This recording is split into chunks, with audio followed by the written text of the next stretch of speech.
birds are some of the most well-loved creatures on Earth. But as humans cause the planet to change at an increasingly rapid speed, birds are being forced to adapt. They must learn to cope with greater threats than ever before, such as changing habitats, harsher climates, and dangerous new neighbors. As birds battle for their survival, scientists are uncovering the different ways in which they're adapting. We're discovering that birds are even more incredible than we ever thought possible.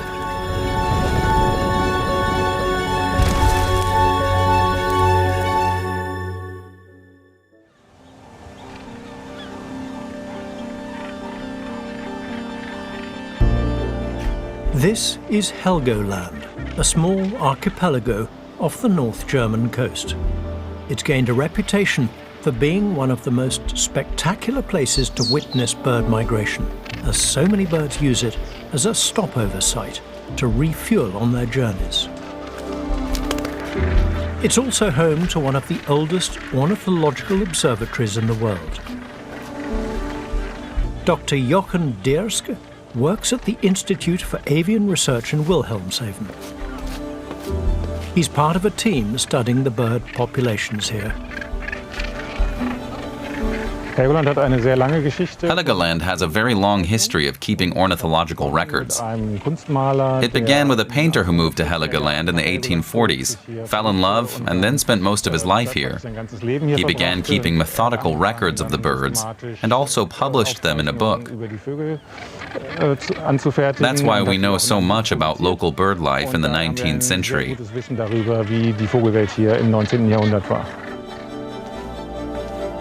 But the real scientific records began in the 1960s, when the data became standardized. Recordings were taken 7 times a day, every day, and that tradition has continued to the present. We have the world's oldest data collection with standardized catches and can draw conclusions from that. We know how populations have evolved and, above all, how migratory periods have developed in the wake of climate change.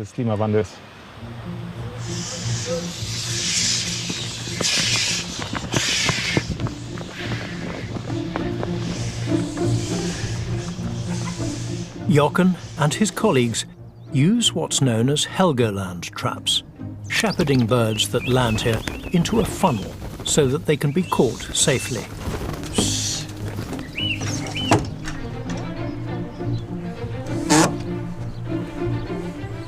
Once they have been collected, information about them is recorded, such as body weight and wing length. 116. Blowing on the feathers reveals the bird's fat and muscle composition, a good indicator of general health. They know exactly which species have been caught and how many there are. This information can then be compared to historical records to understand changes over time. 66,9. They've noticed that long-distance migrants are in trouble and are facing steep declines.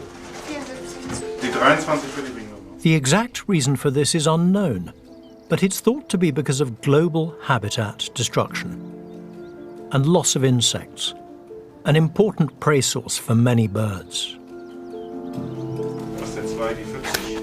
But the loss of migrants isn't their only finding. Jochen and his team have also discovered that blackcaps are migrating more than 3 weeks earlier than they did 60 years ago. These small warblers typically migrate south to the southern Mediterranean and Africa during winter to reach a warmer climate with more resources.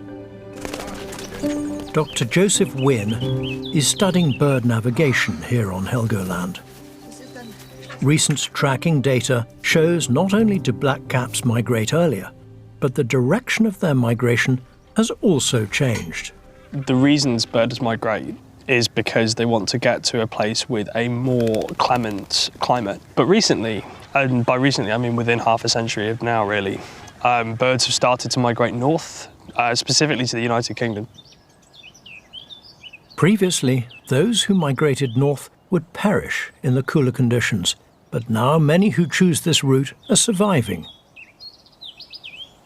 It's been questioned whether this is in response to the fact that it's just not as cold in the north as it used to be, and also that in Britain people really like feeding the birds. And so actually blackcaps have started to use bird feeders, come to bird feeders in the winter, and this is, you know, thought to be linked to why they are so successful and in going in, you know, in some instances precisely the wrong direction. It's not just blackcaps who seem to have successfully adapted to a warming planet. Here on Helgoland, there is a certain seabird that has also greatly benefited. Gannets first began breeding on Helgoland in 1991, and their numbers have increased steadily since. The growth is so steep that not even offspring numbers can account for it.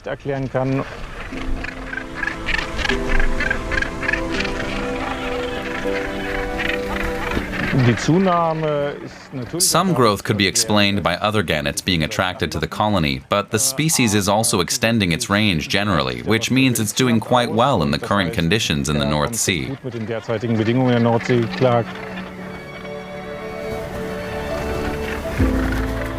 Fish, such as herring and mackerel, are some of the gannet's favourite prey species and are being pushed further and further north because of warming sea temperatures.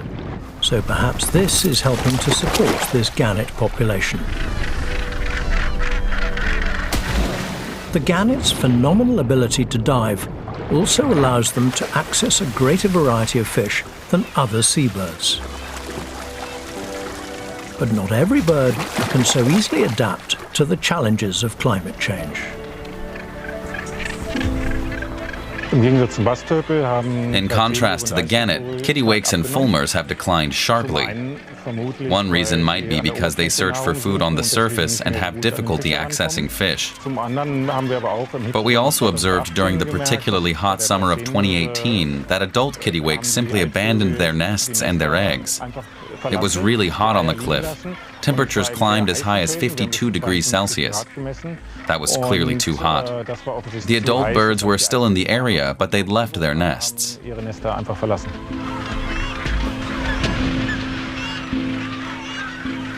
Sadly, the kittiwakes are just one species of thousands across the world that are decreasing in number.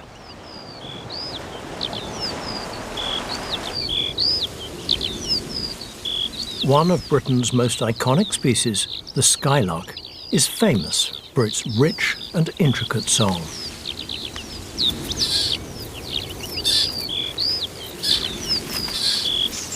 This small, ground-nesting bird often chooses to raise chicks on grassland and farmland. Historically, the lack of density of such crops and grasses has allowed them to access the ground to nest and to keep an eye out for predators.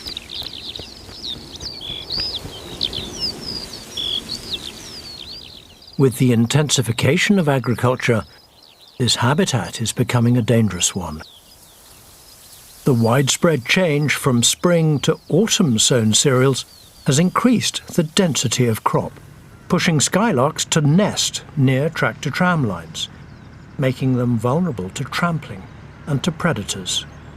As pesticides and weed killers are sprayed more and more on crops, insects, an important part of their food source, are also being diminished. And so in Europe, nearly 70 million individuals have been lost since 1980, and their numbers still continue to fall.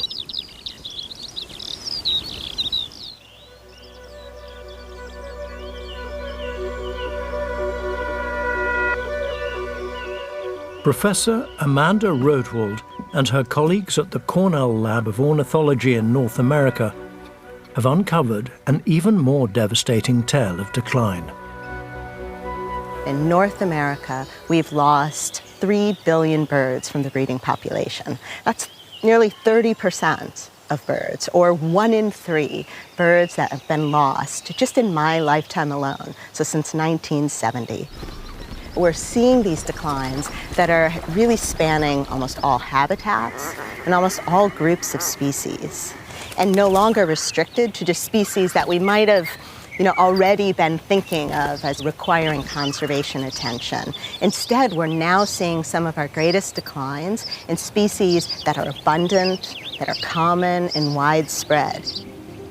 The declines that we've documented here in North America are in no way unique. Right? There have been studies that have been coming out around the world that are documenting comparable declines. So it really was a wake-up call, I think, for a lot of the conservation community here. Birds provide a lot of what's known as ecosystem services. They disperse seeds, pollinate plants, and keep insect populations at bay. As birds decline, so too will these vital services. If an environment, if conditions are not sufficient, not healthy enough to support birds, well then they're not likely to be good for people either. And so birds can be a real sentinel of environmental change. We've heard of canaries in the coal mine, and that's not so far-fetched, right? When we see declines in birds, that should alert us to that something's happening in the environment that we should pay attention to, because ultimately it can come back and affect us as well. Birds have been subject to decline for a variety of reasons, such as habitat destruction, fragmentation, pollution, and global warming.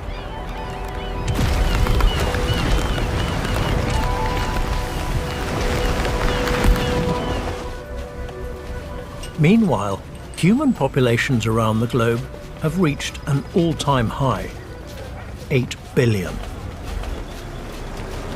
To sustain this growing population, agriculture is becoming increasingly intensive. Some birds have adapted to thrive in these conditions, grazing on managed grass and cropland. Learning to utilize this source of high-quality food has allowed birds such as barnacle geese to increase dramatically in Europe.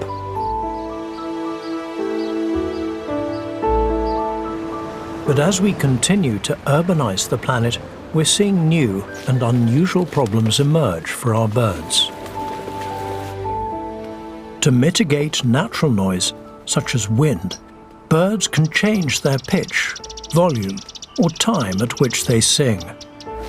But in areas of high human population, there are many unnatural noises which are not so easily overcome.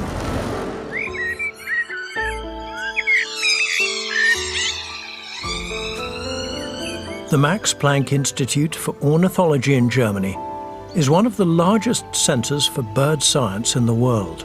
At the forefront of current research is Dr. Henrik Brum. He began studying the effects of such sounds on birds over 20 years ago. When the birds have to compete with noise, they sing louder. Humans do that too. We also raise our voices. Birds do the same. For example, nightingales in Berlin. They sing louder when there's more traffic noise. That means that the animals sing more quietly at the weekend than during the week. That's not because the birds relax and take it easy, but because on weekends there is less commuter traffic and therefore less noise. As a result, birds sing more quietly. Ultimately, we are the ones producing all the noise that compels the birds to sing louder and louder.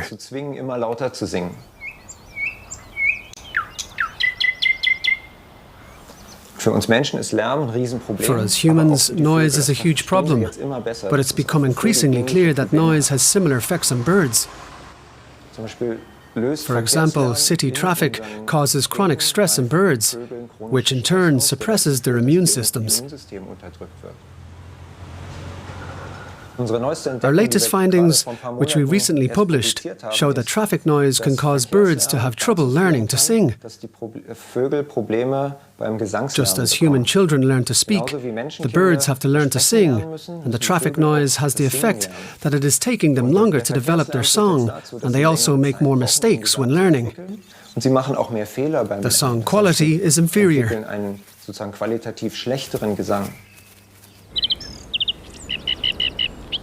That can influence overall fitness and potentially lead to a change in a population's dynamic. And that's an important point, especially for species that are threatened. Because along with all the other issues animals face due to human-induced environmental change, such as the climate crisis, pollution, etc., there is also noise, and that noise could be the final straw that drives some species to extinction. But it's not just the noise. Light is also wreaking havoc on birds around the world. The reason male songbirds stop singing in the winter is because their gonads shrink. This is a result of the daylight length naturally shortening in winter. With less daylight, they can no longer produce the hormones that modify their brains and therefore allow them to sing and to breed. But street lights in towns and cities alter this natural life cycle, resulting in birds coming into breeding condition much sooner than they would otherwise naturally do, meaning the offspring leave the nest when there is little for them yet to eat. Light pollution from buildings is also a problem. For some unknown reason, birds are drawn to this source of light, causing life-threatening collisions. Cornell Museum of Vertebrates in North America holds a vast collection of birds, many of which were found as fatalities from hitting buildings. Dr. Benjamin Van Doren and his colleagues are studying these birds. A lot of these birds come to us because they have collided with windows or buildings. So one of these species is a black-throated blue warbler here, which is a songbird migrant. This is the fate for billions of birds across not only North America, but the world. With the use of new technology from the Cornell Lab of Ornithology in New York State, there is hope that we can make a difference. Dr. Adrian Doctor is part of this team. Migratory birds, they travel at night, and it's actually, in a way, it's a very hidden phenomenon. With Birdcast, we try to sort of make these migratory journeys of birds come to life, and we use mostly radars for that. These are weather radars. There are 155 dotted across the USA. They're mostly used for detecting rain, but the scientists here at Cornell have found a way to use them for detecting birds. The weather radars, they can't really see individual birds. It's maybe like a rain cloud, right, where you also don't see the individual droplets, but you see sort of this density of mass, of rain through the air. It's the same with birds. Although it's not possible to see which exact species are on the move, every bird migration across the USA can be tracked and displayed on a map. So you see all the green dots are the radar stations, and in colors in the back you'll see the migratory birds, and you'll see the brighter colors, that means more birds in the air. The red line that passes across the screen represents the point at which day becomes night. As soon as that sort of gets dark, you see all these bright, super bright colors popping up. So really good migration night. We track also how many migratory birds are in flight at any given moment. So you see these staggering numbers. We're now at 400 million birds. And there you see now the sunrise. And you see as soon as the sun sort of starts to appear, birds are landing. I think this tool is especially good though to see these very large scale patterns across the US, something we could never do before. There's like millions, billions of birds in the air, And it has just been impossible to count that. It's like in the middle of the night, you can see it. And yeah, it's only since we know how to use the radar network that we really have this sort of bird's eye view of bird migration itself.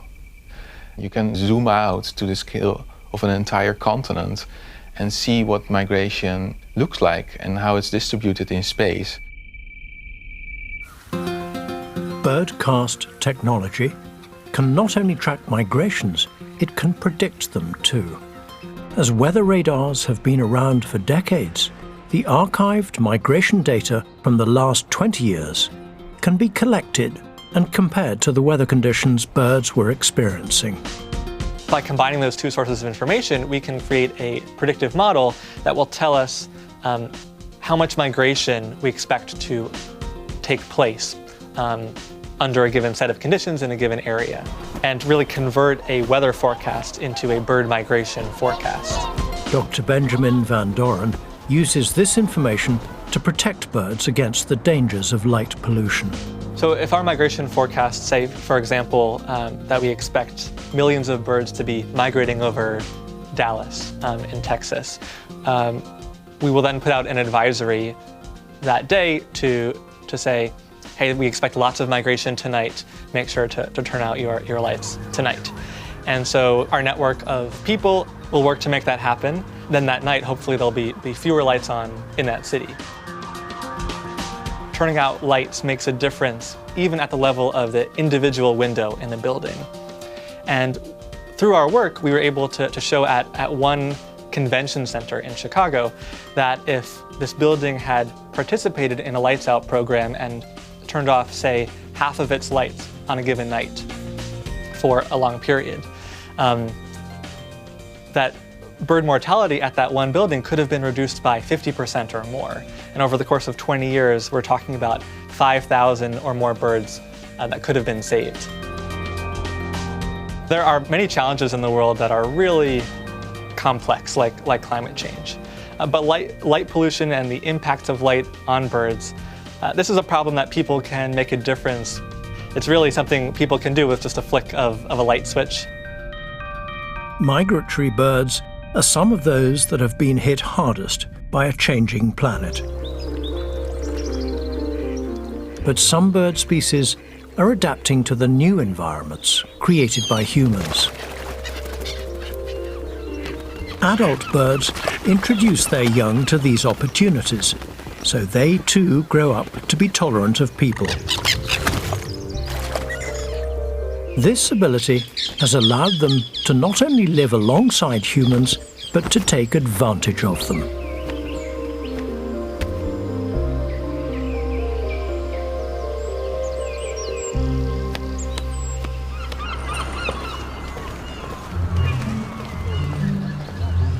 One of the masters of adaptation to a man-made world is the gull.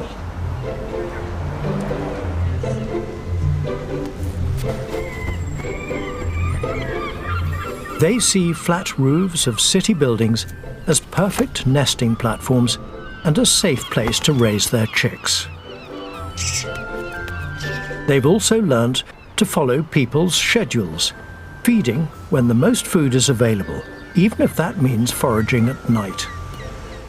They are nesting in urban areas at a much higher rate than they were in the past, so more and more gulls are moving into urban areas. So it seems like something is going right for them. Dr. Madeleine Gumas from the University of Exeter is studying herring gulls on the south coast of England. I'd noticed just anecdotally when I'm out in town that people have their food taken by gulls, and it's often when they're not paying attention, and gulls would just catch them unaware, often flying in from behind over their shoulder. And I wondered if they were actually paying attention to where people were looking, and they were using this cue as a way to decide how to get this food. So I designed an experiment to explicitly test this.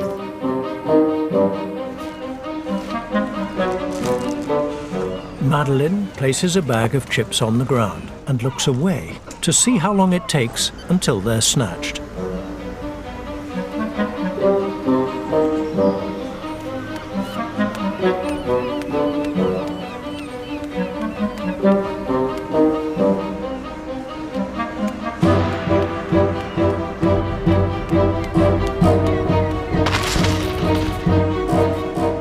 only 15 seconds, they're gone.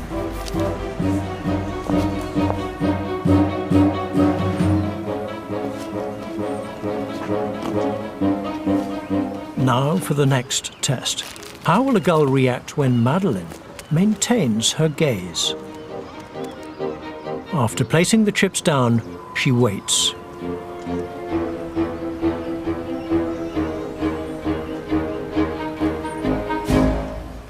But this time, the gull doesn't take the risk. Those who are brave enough to steal food whilst being watched often take a significantly longer time to make this decision compared to those that think they're going unnoticed. They wait typically over twice as long. If someone's not looking, then it's going to be much easier for them to actually get the food and get away before the person is able to react, because obviously a human is a lot bigger than a gull and is a lot more dangerous to a gull than vice versa. So it really would pay off for a gull to be paying attention to where people are looking and to approach food when people aren't looking. But some birds can take this ability to exploit foraging opportunities one step further.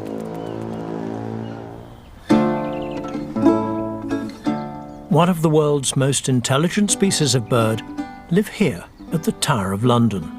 Chris Scaife is a yeoman warden, a position which requires at least 22 years of military service. He's responsible for looking after these regal creatures. Good morning, you two. Gaining the title of Raven Master. Come on in. Ravens have been here since at least the reign of King Charles II in the 1600s. Without the ravens, so the legend goes, the tower will crumble into dust and great harm will befall the kingdom, and so their protection is essential. Ravens are the largest species of corvid, with a wingspan of almost 5 feet and much larger brains than most other birds. In the wild, these inquisitive creatures can successfully live in a wide range of habitats, thanks to their generalist diet, eating pretty much anything they can find. Because of their great celebrity here, they're visited by millions of tourists each year. No, that's it. And the ravens know just how to use this to their advantage. I'm always taken back by what they do and how they observe humans. They're watching us all the time. They're after food. That's what they're after. They're planning their day around what they can scavenge and then bury afterwards, or what they can steal, of course, as well. They work together. I can see them planning tactically how they're going to do this. And they use the crests of the banks and hide behind walls, and one of them would distract an unsuspecting visitor until they was ready to strike. Then they'd straight in, pick the sandwich up, and both of them flew off. I can watch the birds actually planning and plotting and talking to each other about how they're going to do it. Ravens are intelligent enough to work together for food, as they know this collaboration will lead to a meal they can both share. But some birds are capable of teamwork even if it doesn't lead to an immediate reward. Dr. August von Bayern from the Max Planck Institute for Ornithology is studying intelligence and cooperation in parrots here at Loro Park in Tenerife. There are around 350 known species of parrot, most of which live in complex social flocks. Although their brains are only around the size of a walnut, parrots parallel great apes and dolphins in their cognitive performance, and so they can be trained to carry out commands. Auguste and her team have taught African grey parrots to exchange tokens for food. But once this exchange hole becomes blocked, how do they react? Our test subject receives all the tokens at once by the experimenter, but without any opportunity for exchange. It just gets the tokens and no food. That's it. Next door there's its neighbor, and it can exchange and obtain food, but at the same time it lacks tokens. The parrot with the tokens doesn't want them to go to waste, so it passes the tokens to its neighbor. At least they can benefit from the food. So we found that gray parrots help other individuals to achieve a goal without immediate benefit to themselves, and even without an opportunity for reciprocation. And this is really a spectacular finding, because such selfless acts have only been shown in great ape species in comparable studies, so in our closest relatives. And our finding is really the first report of altruistic helping in a non-mammalian species. An explanation for altruism with a partner is that the two parents become stronger as a unit, so they can better take care of their chicks. But for some reason, parrots will also help those who are not their partners. Helping others to achieve a goal like this is very complex, as the individual must recognize when help is needed. When both exchange holes are blocked, the parrot with the tokens can understand that their neighbor won't benefit from them, and so doesn't try to help. We really hope that our findings will make it very clear that we have completely underestimated avian intelligence, and that we should regard them as feathered apes, so to say, because they have amazing abilities. But intelligence isn't always the key to survival on a rapidly changing planet. Sometimes the trick is to be adaptable. And one species of parrot has used its adaptability to firmly establish itself as a new resident in Europe, the rose-ringed or ring-necked parakeet. But the growing population of parakeets is also having an unexpected impact on London's population of peregrine falcons. Ed Druitt is a peregrine researcher. He's come to this church in South London, where 4 peregrine chicks have just fledged after nesting on the spire. We're almost at the base of the church spire now, where we can then go out and look for some prey remains. Just through this little door there. There we are. Now the breeding season is over, Ed can look at the remains of their prey to work out what they've been eating. Aha, let's see what we've got down here then. Fantastic. Peregrines have been feeding on loads of different stuff. Down here, there's lots and lots of white and grey feral pigeon feathers. Pigeons are usually the peregrine's go-to prey, but one newcomer is appearing more and more in their diet.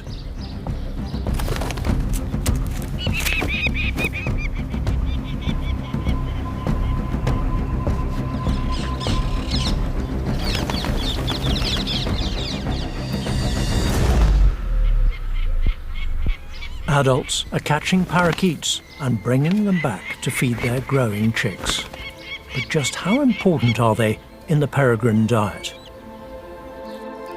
Their large, orange beaks are sharp and indigestible, and so are left as evidence for Ed to answer this very question. So what I'm doing here is just looking for these beaks. Look at that, there you go, you can see the bright green feathers there, the parakeet. You know, when you see it up close, you can just see how almost luminous green it is in this bright red beak. It's not known exactly how these parrots, originating from Asia and sub-Saharan Africa, made their way to London. But one theory is that they were kept as pets in the city. Some managed to escape, and they successfully bred. There are now estimated to be around 8,600 breeding pairs living in the UK. Peregrines have a very wide diet. They'll take whatever is in abundance nearby. These parrots, which originally started breeding in the UK in 1969. And actually between 1995 and 2000, their population increased by almost 2,000%. And because there's so many of them in Greater London, we're finding that ringneck parakeets are perhaps taking up a second or third place in the most eaten prey during the breeding season. In the late 1950s, the population of peregrine falcons crashed due to widespread use of the pesticide DDT. The toxic chemical was sprayed on crops, poisoning their prey and working its way up the food chain into the peregrines themselves. This caused them to lay eggs with shells that were too thin, breaking under the weight of the incubating adult. Once this link was known, DDT was finally banned in the UK in the 1980s. Peregrines have since made a startling recovery, reaching almost 1,700 pairs across Britain, more than double the population before DDT. As a result, their traditional coastal habitats have become saturated, so many have adapted to what urban environments can offer instead.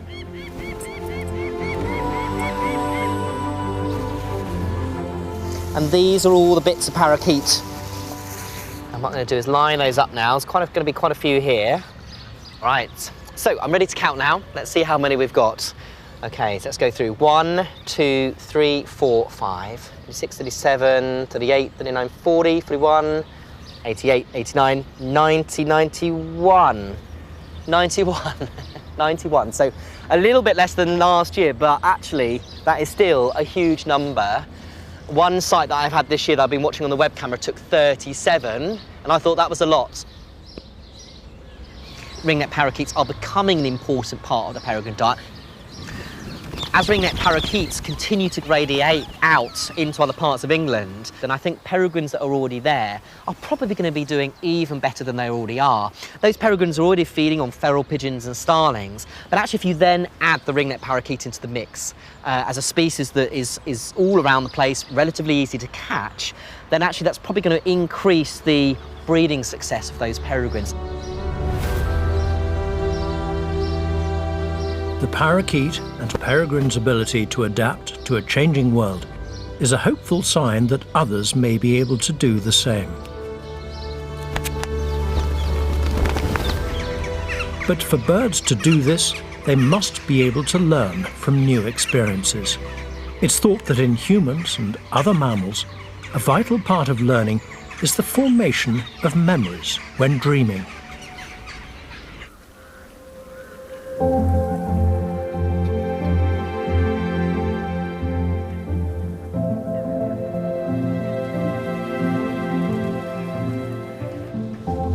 Dr. Giannina Ungurin from the Max Planck Institute for Ornithology studies if birds, like us, re-experience daily events during REM sleep, the state in which we might dream.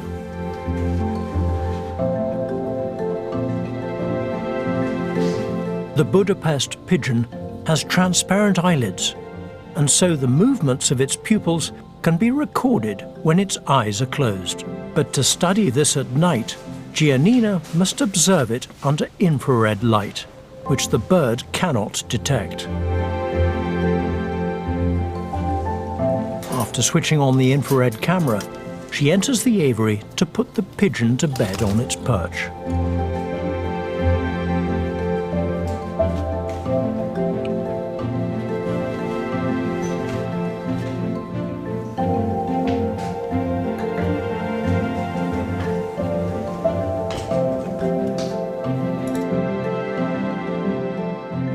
What we're seeing here is a sleeping pigeon.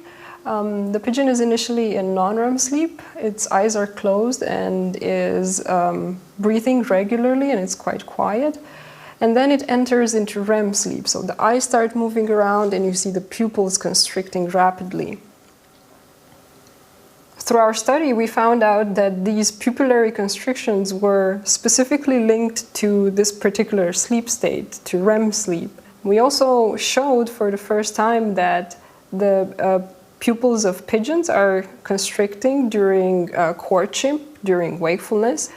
So because these pupillary constrictions occur during the day and seemingly during emotional states, and they reoccur during REM sleep, we think that The pupillary constrictions might reflect times when the brain is reactivating brain networks that have been activated during these emotional states, and that the brain is replaying and processing these informations. We still don't fully understand the neurological functions of dreaming ourselves, but studies seem to suggest that other animals use dreams to cement experiences from the day in their memory and therefore learn from them. For birds in a rapidly changing anthropogenic world, this ability to learn is a vital skill.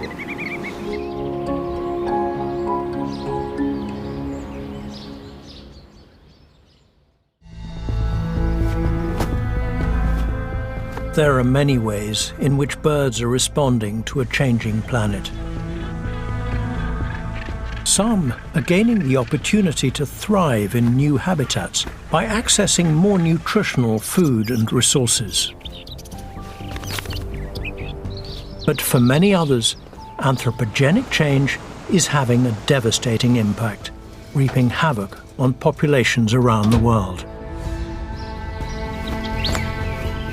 Whilst intelligent and adaptable birds are learning to survive in unexpected conditions, there are millions of birds who will perish without our help. As we learn more about birds and how to protect them, there's hope that future generations will continue to live alongside these magnificent creatures.